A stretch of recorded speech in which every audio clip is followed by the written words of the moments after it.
En cette période de fin d'année, exceptionnellement, format plus court et les actualités du jour sont présentées exclusivement cette semaine par des journalistes de l'équipe. Aujourd'hui, c'est au tour de Léa, demain ce sera au tour de Blanche et de mon côté, je reviens la semaine prochaine. Je laisse la parole tout de suite donc à Léa. Merci Hugo et bonjour à tous. Alors pour commencer, on va revenir sur la multiplication des attaques menées par les rebelles yéménites Houthis en mer Rouge alors que les bombardements se poursuivent dans la bande de Gaza. Alors qui sont les Houthis et quelles sont les conséquences de leurs attaques? C'est le sujet à la une aujourd'hui. En fait, tout a commencé le 19 novembre quand le Galaxy Leader, donc un navire commercial qui appartient à une société britannique mais qui est contrôlé par un homme d'affaires israélien, a été pris en otage dans la mer Rouge par une dizaine de soldats Houthis. Depuis, les Houthis ont lancé une centaine d'attaques de drones et de missiles, ciblant en tout 10 navires marchands selon les États-Unis. Et ce mardi encore, l'armée américaine a indiqué avoir abattu en mer Rouge 12 drones d'attaque, 3 missiles balistiques anti-navires et 2 missiles de croisière tirés par les Houthis. Les États-Unis ont précisé que ça n'avait pas fait de blessés ou de dégâts. Et d'ailleurs, plus tôt dans la journée, les Houthis avaient annoncé dans un communiqué avoir mené une opération ciblée contre un navire commercial et avoir lancé des drones vers Israël. De son côté, l'armée israélienne a affirmé avoir intercepté, je cite, une cible aérienne hostile qui se dirigeait vers son territoire. Mais alors déjà pour commencer, qui sont les Houthis? En fait, les Houthis, c'est un groupe rebelle qui est basé au Yémen, un pays situé au sud de la péninsule arabique et qui est en guerre depuis 2014. Alors dans cette guerre qui a fait des centaines de milliers de morts,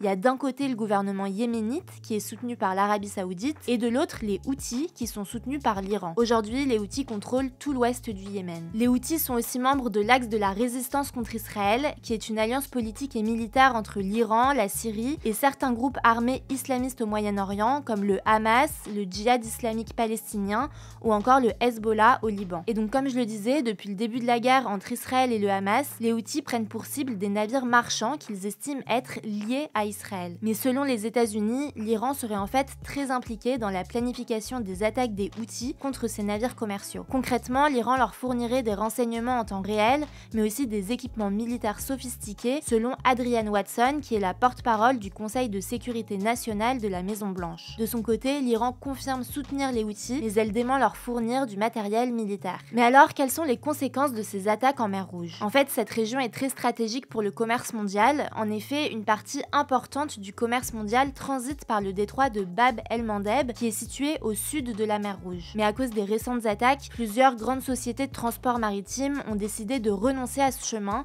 pour limiter les risques. Alors face à ça, on a déjà eu l'occasion d'en parler, les États-Unis ont annoncé la création d'une coalition militaire internationale dont l'objectif est de mieux protéger les navires commerciaux dans la zone. Pour le moment, plus de 20 pays ont rejoint cette coalition, comme la France, le Royaume-Uni, le Canada ou la Norvège par exemple. De leur côté, les Houthis ont déclaré que les attaques en mer Rouge s'arrêteraient seulement, je cite, si Israël cesse ses crimes et que la nourriture, les médicaments et le carburant parviennent à la population assiégée de la bande de Gaza. On verra donc comment ça évolue. On poursuit avec les actualités en bref. Première actu, Emmanuel Macron, la présidente de l'Assemblée nationale Yaël Braun-Pivet et plus de 60 députés de gauche ont saisi le Conseil constitutionnel concernant la loi immigration. Alors le Conseil constitutionnel, il est chargé de vérifier si les lois sont conformes à la Constitution, qui est la loi suprême du pays. Et concernant la loi immigration, il y a plusieurs mesures qui pourraient être contraires à la Constitution, comme l'instauration de quotas fixés par le Parlement pour limiter le nombre d'étrangers admis en France dans les 3 années suivantes. Le Conseil constitutionnel a donc 1 mois pour rendre ses décisions. Deuxième actu, la Suède pourrait bientôt devenir le 32e membre de l'OTAN, cette alliance militaire de pays occidentaux qui est menée par les États-Unis. En fait, la Suède avait déposé sa candidature après le début de la guerre en Ukraine, mais la Turquie bloquait sa candidature depuis 19 mois. Concrètement, elle accusait la Suède d'abriter des membres du PKK,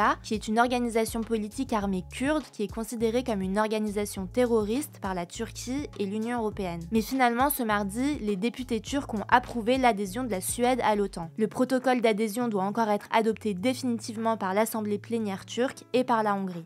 On vous tiendra au courant. Troisième actu, en Australie, au moins 10 personnes, dont une fillette de 9 ans, sont mortes après le passage d'une forte tempête dans l'est du pays. En fait, depuis lundi, les provinces du Queensland et de Victoria sont touchées par des orages et des vents violents qui provoquent des dégâts importants, comme des chutes d'arbres. À l'heure où je tourne, près de 80 000 foyers sont encore privés d'électricité et les secours poursuivent leurs opérations pour retrouver les personnes disparues. Autre actu, Jacques Delors, qui avait été ministre de l'économie sous le président socialiste François François Mitterrand de 1981 à 1984 est mort à l'âge de 98 ans ce mercredi. C'est ce qu'a annoncé sa fille Martine Aubry, l'actuelle maire de Lille, à l'AFP. Alors Jacques Delors, il est aussi connu pour avoir été le président de la Commission européenne, l'une des principales instances de l'Union européenne, de 1985 à 1995, et pour avoir refusé de se présenter à l'élection présidentielle de 95. Il était pourtant le mieux placé à gauche pour remporter cette élection, selon les sondages de l'époque. Et enfin, dernière actu, en France, les émissions de gaz à effet de serre, qui sont responsables du changement climatique, sont en baisse de 4,6% sur les 9 premiers mois de 2023